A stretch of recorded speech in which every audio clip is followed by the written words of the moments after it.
Audio Jungle. ਨਿੱਕੀ ਨਿੱਕੀ ਗੱਲ ਨੂੰ ਵਧਾਈ ਰੱਖਦੇ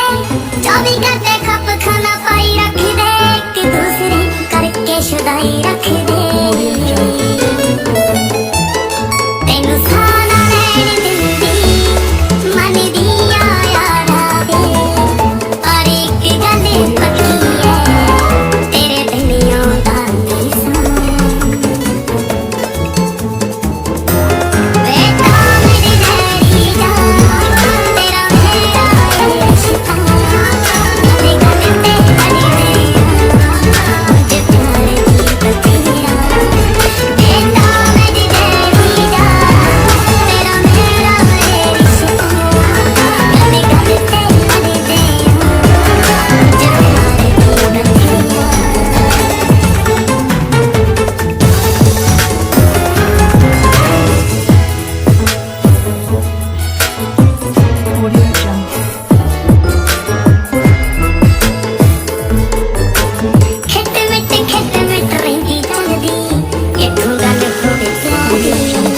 Ven tú ya